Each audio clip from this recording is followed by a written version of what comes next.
વડોદરા મહાનગરપાલિકાની 1.5 મહિના બાદ મળેલી સામાન્ય સભા આચારસંહિતાને પગલે મુલતવી કરી દેવાતા રોષે ભરાયેલા કોંગ્રેસી કાઉન્સિલરોએ ફ્લોર પર બેસી વિરોધ નોંધાવ્યો હતો।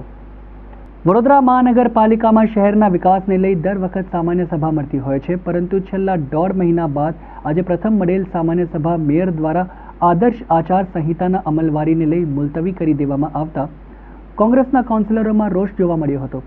કોંગ્રેસના કાઉન્સિલરોએ આક્ષેપ કર્યા કે ભાજપ શાસનમાં વડોદરા શહેરને શાંઘાઈ બનાવવાના સ્વપ્ન બતાવ્યા બાદ કોઈ પણ વિસ્તારમાં વિકાસ જોવા મળતો નથી, ત્યારે સામાન્ય સભા જ કાઉન્સિલરો ખુલ્લા દિલે મ્યુનિસિપલ કમિશનર અને મેયર સમક્ષ ચર્ચા કરી શકે અને નોંધાયેલા વિકાસ અંગે જવાબ માંગી શકે છે।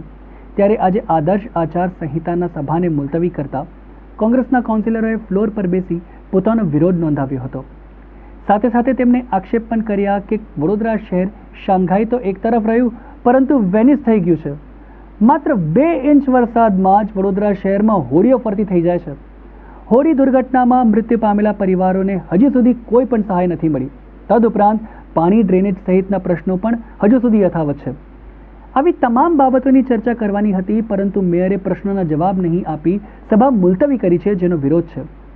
જ્યારે મેયરે હાલમાં લોકસભા ચૂંટણીમાં આદર્શ આચાર સંહિતાનો અમલ ચાલતો હોય, ચર્ચા દરમિયાન આક્ષેપો પ્રતિ આક્ષેપો થાય અને આદર્શ આચાર સંહિતાનો ભંગ ન થાય તેને ધ્યાનમાં રાખી સભા મુલતવી કરી હોવાનું જણાવ્યું હતું। આદર્શ આચાર સંહિતાના પગલે આજની સામાન્ય સભા કે જેમાં અમારા સાથી પક્ષના નેતા દ્વારા આજ રોજ સવારે ઉમેદવારી પત્રક પણ ભરવામાં આવ્યું છે, ત્યારે ચર્ચા દરમિયાન કોઈ રાજકીય આક્ષેપ પ્રત્યાક્ષેપ ન થાય તેની તકેદારીના ભાગરૂપે આજની સામાન્ય સભા આવતા મહિનાની 20મી તારીખે સાંજે 5:30 વાગે મળવા પર મુલતવી રાખવામાં આવી। જનરલ બોર્ડની આ મિટિંગ છે।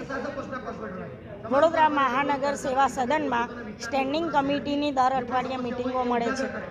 આ જનરલ બોર્ડની મિટિંગ 1.5 મહિને આજે મળી। મેયરશ્રીએ કદાચ આ સભા મુલતવી રાખવી હોય તો વિપક્ષના નેતા સાથે ચર્ચા કરવી પડે, એ ચર્ચા નથી કરી। ચૂંટણી પંચમાંથી, કલેક્ટર કચેરીમાંથી આચારસંહિતાનો અમલ કરવા માટે વિડીયોગ્રાફી અહીંયા હાઉસમાં થઈ રહી છે। એનો મતલબ એ કે મિટિંગ ચાલુ રાખવાની છે। જો મિટિંગ ના ચાલુ રાખવાની હોય તો આ વિડીયોગ્રાફી કરવા માટે કોઈ આવે નહીં, બરાબર। વાસ્તવિક પરિસ્થિતિનો ચિતાર આપણે જ્યારે સભામાં રજૂ કરીએ તો વડોદરા શહેરના લોકો ટેક્સ ભરે છે ને પાણીથી વંચિત છે। ચોખ્ખું પાણી નથી મળતું, લોકોની ડ્રેનેજોના પ્રશ્નોનું નિરાકરણ નથી થયું। પ્રી મોન્સૂન કામગીરી હજુ સુધી ચાલુ નથી થઈ। સૌથી ગંભીર બાબત 18 જાન્યુઆરીના રોજ જે લેકઝોન થયું, 12 બાળકો અને 2 શિક્ષિકાઓ થઈને 14 જણ મરણ પામ્યા। હાઈકોર્ટે મ્યુનિસિપલ કમિશનર અને સ્ટેન્ડિંગના સભ્યોને ખોટા એમણે પુરાવા રજૂ કર્યા છે, એ બદલ એમને સખત શબ્દોમાં અમને આદેશ આપ્યો છે, એમને ટકોર કરી છે। બેઝિકલી લોકોને ત્યાં જઈને ઠાલા વચનો આપીને મૂર્ખ બનાવો છો। વાત તો થઈ હતી વડોદરાને શાંઘાઈને સિંગાપોર બનાવવાની, આ ભૂલ્યા નથી, પણ વડોદરા બની ગયું છે વેનિસ। 2 ઇંચ વરસાદ પડે ને હોડકા ફરે છે, એટલે આ બરોડાને વેનિસ બનાવી દીધું, શાંઘાઈને સિંગાપોર નથી બનાવ્યું। તો તમે જોઈ શકો છો સ્માર્ટ સિટી ક્યાં છે, મને એક જગ્યા બતાવો, એક વિસ્તાર બતાવો। હમણાં બી ઓડિટનો ઇન્ક્વાયરી આવી છે, સ્માર્ટ સિટીમાં કરોડો રૂપિયાનું સ્માર્ટ સિટી પ્રોજેક્ટમાં વડોદરા શહેરને નુકસાન થયું છે।